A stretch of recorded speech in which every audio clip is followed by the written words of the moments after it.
느헤미야서 6장 1절에서 9절 말씀 우리 다 같이 합독하겠습니다. 산발락과 도비아와 아라비아 사람 게셈과 그 나머지 우리의 원수들이 내가 성벽을 건축하여 허물어진 틈을 남기지 아니하였다 함을 들었는데 그때는 내가 아직 성문에 문짝을 달지 못한 때였더라. 산발락과 게셈이 내게 사람을 보내어 이르기를 오라 우리가 어느 평지 한 촌에서 서로 만나자 하니 실상은 나를 해하고자 함이더라. 내가 곧 그들에게 사람을 보내어 이르기를 이제 큰 역사를 하니 내가 가지 못하겠노라. 너희여 역사를 중지하게 하고 너희에게 내려가겠느냐. 그들이 4번이나 이같이 내게 사람을 보내되 나는 꽃같이 대답하였더니 산발락이 5째는 그 종자의 손에 봉하지 않은 편지를 들려 내게 보냈는데 그 글에 이르기를 이방 중에도 소문이 있고 가슴무도 말하기를 너와 유다 사람들이 모반하려 하여 성벽을 건축한다 하나니 내가 그 말과 같이 왕이 되려 하는도다. 또 내가 선지자를 세워 너를 들어 하기를 유다에 왕이 있다 하게 하였으니 그 말이 왕에게 들릴지라. 그런즉 너는 이제 와서 함께 의논하자 하였기로 내가 사람을 보내어 그에게 이르기를 내가 말한 바 이런 일은 없는 일이요 내 마음에서 지어낸 것이다. 이는 그들이 다 우리를 두렵게 하고자 하여 말하기를 그들의 손이 피곤하여 역사를 중지하고 이루지 못하게 하려 함이라. 이제 내 손을 힘있게 하옵소서 하였노라. 아멘.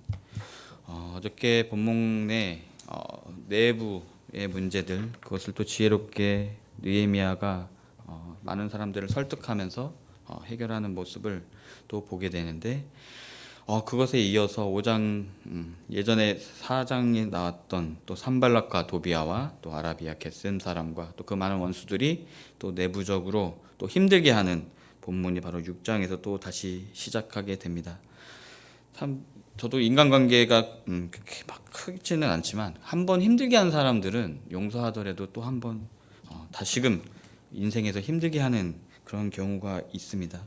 또 산발락과 도비아, 게셈 이런 사람들은 항상 이스라엘에게 항상 딴지 걸고 또 마지막에는 마지막 후반부의 본문에서 묵상하시겠지만 계속 어떻게든 딴지를 걸라고 귀족들과 결혼을 하고 또 그 안에서 관계를 맺고 그 이스라엘이라는 나라에 들어가서 자신이 취할 수 있는 정치적인 경제적인 모든 것을 다 취하려고 하는 그런 얍삽바르고 또 하나님 정치적이고 또 계략적인 그런 모습을 보게 됩니다.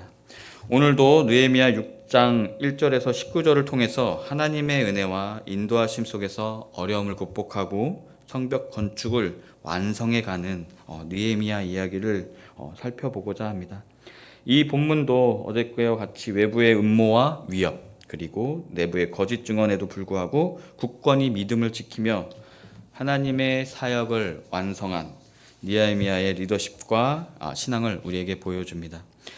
예루살렘의 성벽을 재건했던 느헤미야와 그의 동료들은 언제나 우리에게 도전에 있을 때, 우리가 신앙에 어려움이 있을 때, 또 우리를 무너뜨리려고 하는 어떠한 신앙적인 하나님 그런 장애물이 있었을 때 어떻게 행동해야 될지를 계속 4장과 5장과 또 특히 또 오늘 6장을 통해서도 우리에게 많은 교훈을 전달해 준다라고 생각합니다.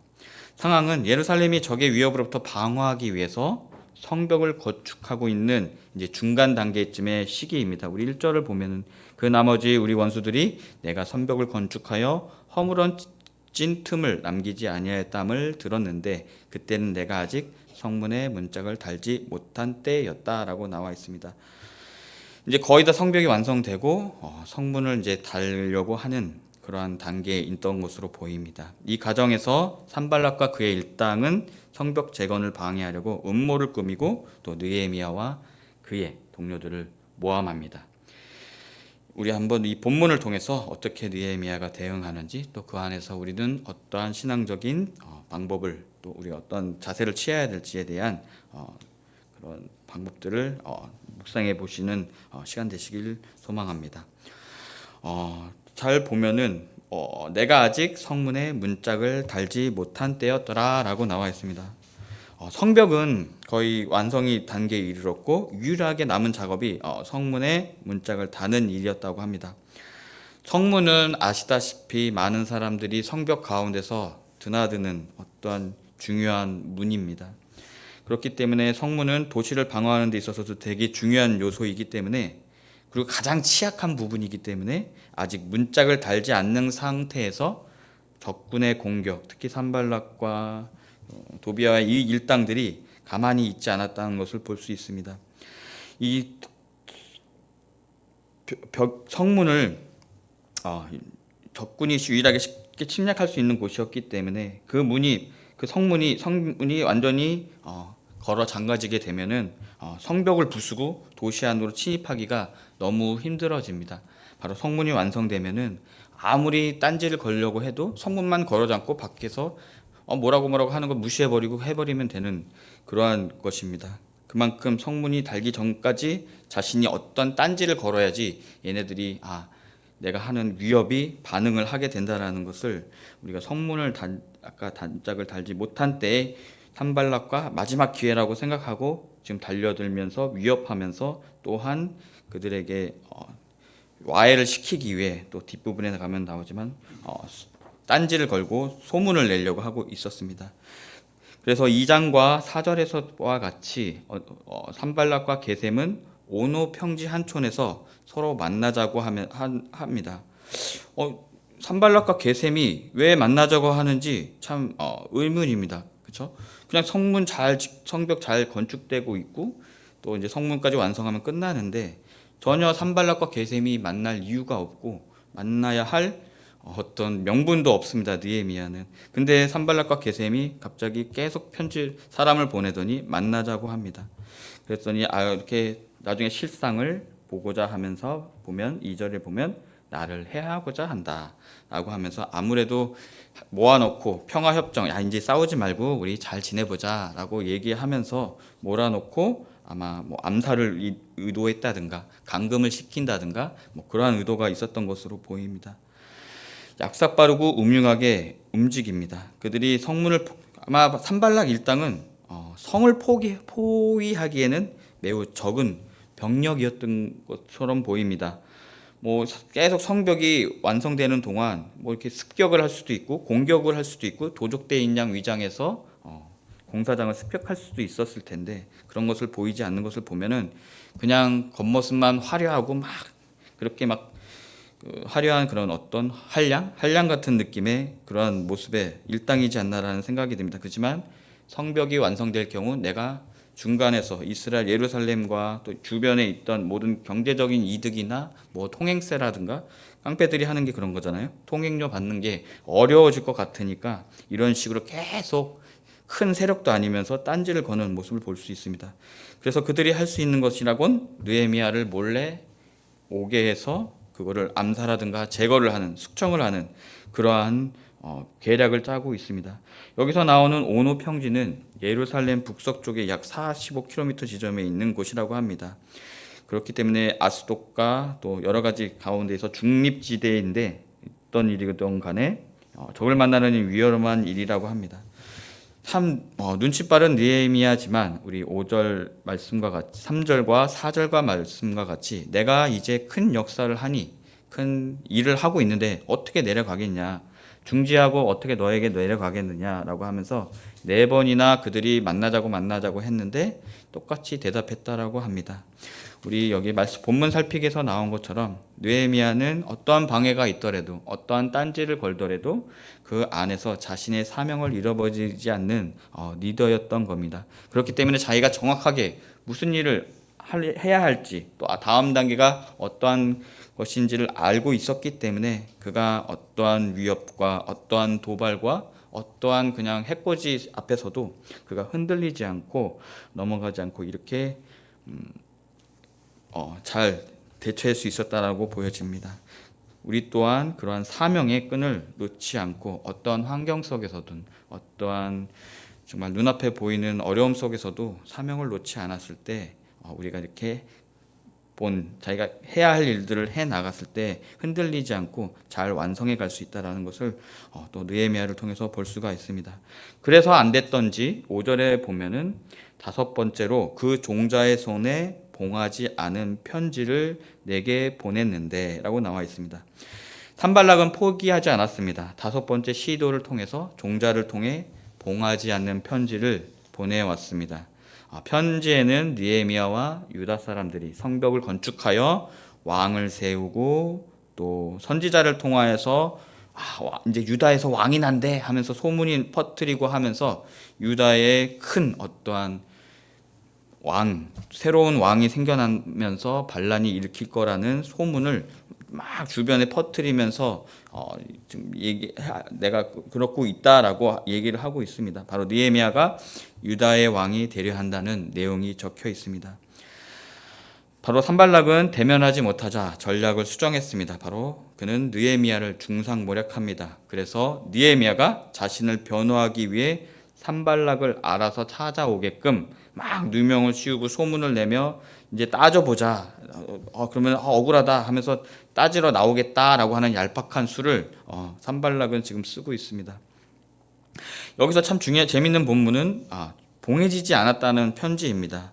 그 말의 의미는 누구든 마음만 먹으면 그 편지의 내용을 읽을 수 있다는 것입니다. 우리 여러 가지 삼국지나 여러 가지 이런 대하 소설 같은 데 보면은 꼭 봉해지지 않는 편지 딱 이렇게 보고 있다가 나를 동조하지만 나를 믿지 않는 사람이 옆에서 슬쩍 보게끔 만들어서 그 편지의 내용을 통해서 나랑 다르게 나의 뒤통수를 치려고 하네 라고 하면서 그러한 모습들을 살짝 흘기는 모습을 우리가 보게 됩니다. 그것처럼 여기서 봉해지지 않는 편지 또한 전달하는 과정 속에서 분명히 느헤미야의 부하들이나 여러 가지 사람들이 또 그 중간에 딱 받아서 봤을 것입니다. 또 그 안에서 보게 된다면은 반대파라든가 느헤미야를 지지하지 않는 반대파라든가 그런 여러 가지 사람들이 느헤미야를 해코지할 수 있고 너 이렇게 유다 왕 세우려고 하는 거 아니야? 너 산발락과 짜고 이렇게 또 뭐 하려고 하는 거 아니야? 라는 모함을 할 수 있는 근거, 정말 얄팍한 수를 산발락은 고도의 전략을 사용하여 느헤미야의 주변을 침몰시키며 이간질하려고 하는 것 같습니다. 그렇게 소문이 나고 여러 가지 할 때 그렇게 해서 산발락이 그리고 느헤미야의 그 사이를 갈라놓음으로 해서 그들이 힘을 쓰지 못하고 또한 이렇게 이것이 통한다라고 생각했던 이유가 바로 우리가 예스라 4장에 묵상했던 것처럼 그때도 그 이방 사람들 사마리아 사람들이 와서 너희들이 성전을 세워서 너희들이 반란을 일으킨다라고 페르시아 왕에게 조서를 내렸을 때 잠깐 중단되었고 그것도 중단되어서 몇 년 동안 건축이 짓지 못했던 사건이 있었습니다. 그것의 사건을 생각하고 여러 가지 형태로 이것을 소문을 퍼뜨리고 이간질하기 위한 그러한 편지를 보내지 않았나라는 생각이 듭니다. 그러나 여러 가지 느헤미야는 자기를 선지자를 세워 자신을 왕으로 선전하게 한다는 허위 비난 여러 가지 모든 것들을 다 아무것도 아닌 양 넘겨버립니다.